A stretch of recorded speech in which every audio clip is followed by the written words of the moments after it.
C'est ça, bébé, je crois. Alors, on est sur la route du château de Moulinsart.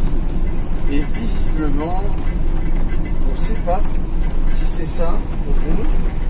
Donc c'est le château de Tintin et du Capitaine Haddock dans les BD. Et je pense que c'est ce château qui s'approche au loin.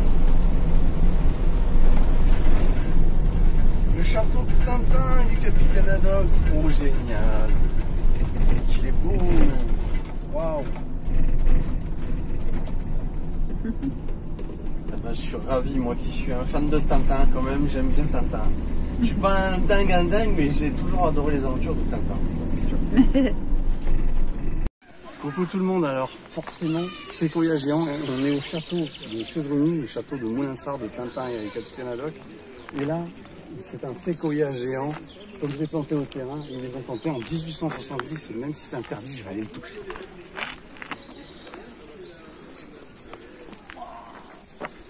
Énorme ici, regarde. Énorme. C'est un vrai séquoia comme j'ai planté au terrain.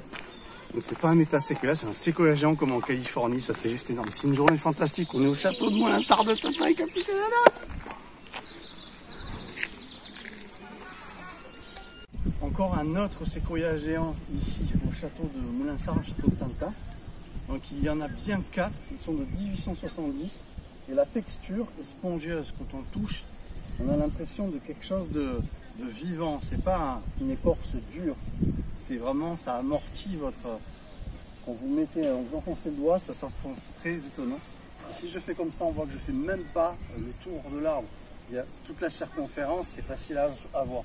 Donc on voit à peu près la grandeur de cet immense arbre. Si je fais comme ça, tu vois, je reste tout petit.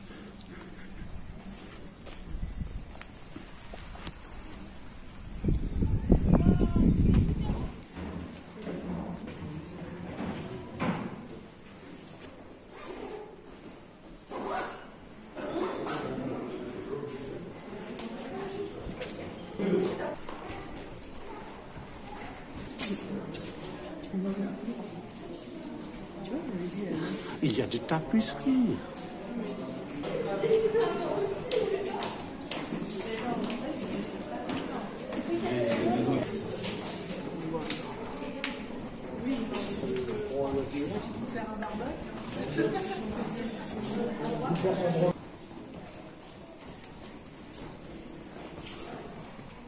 Waouh.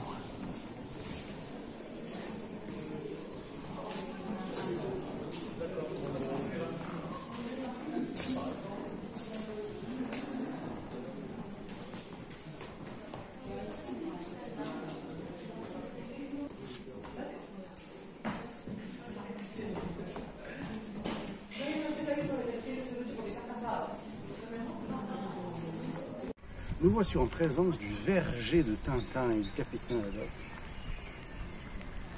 1000 arbres. Magnifique. Le cerisier. À mes côtés. Le miel de Tintin est en vente ici. Le miel de Tintin. Photo. Avec la fleur, le château. C'est beau. C'est la licorne, c'est ça? Voilà. Et dans chaque mât, ouais. tu as un message, un parchemin. Et il y en a 3, je crois. Combien? Ouais.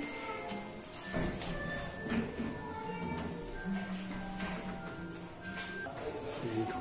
Dans les 3 mots. Les 3.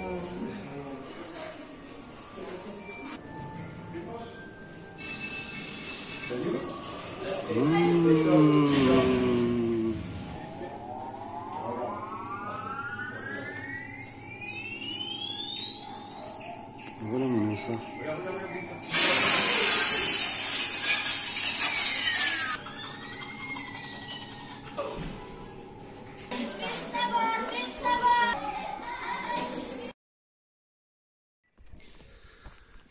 Salut les amis, je suis au château de Chambord en trottinette. Je me promène, c'est un pur plaisir, c'est magique. Je vais essayer de filmer en roulant sans tomber parce que c'est en trottinette. quand on lâche le guidon, c'est très problématique. Là, il faut...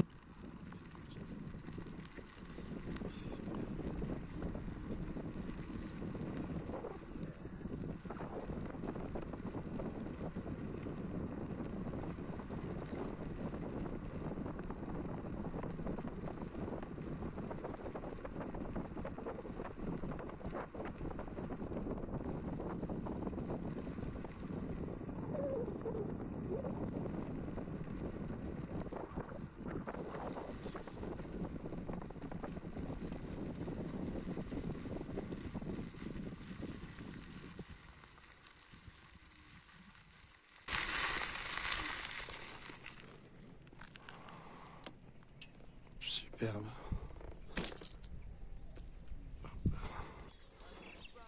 On a un côté du château avec le lac qui fait tout le long, qui fait 4 km dans le pourtour. Je pense que je vais me le faire. Ah, on entend des hérons, des canards.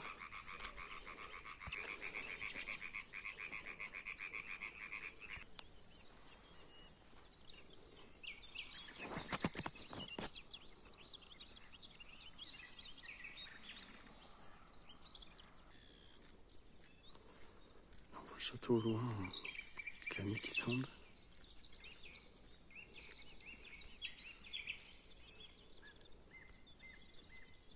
C'est trop beau. J'ai accompli toute cette route-là. Là.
Waouh, c'est waouh.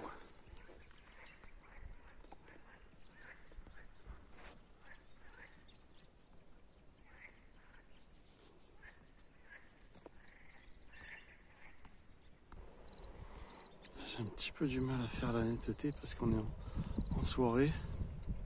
C'est un côté du château qu'on voit pas trop. Être au château comme ça en pleine nuit à 10h du soir, en promenade, c'est... T'as l'impression que ça n'a pas bougé, tu vois, que... Il y a 500 ans, c'était comme ça, il n'y a pas de pylône électrique, il n'y a rien, c'est un territoire avec des milliers d'hectares autour. Les odeurs sont très particulières ici en Sologne et l'ambiance est vraiment comme avant, je pense. C'est resté pareil.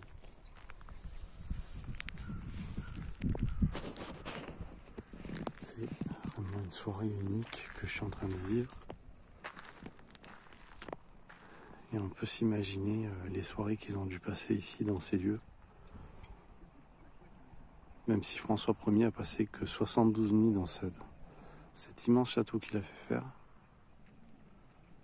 Tout le monde, même Molière est venu, les plus grands, les plus résidents, des gens de tout siècle finalement. et des milliards de gens également qui sont venus le visiter. C'est vraiment un château magnifique, une merveille qu'on a en France.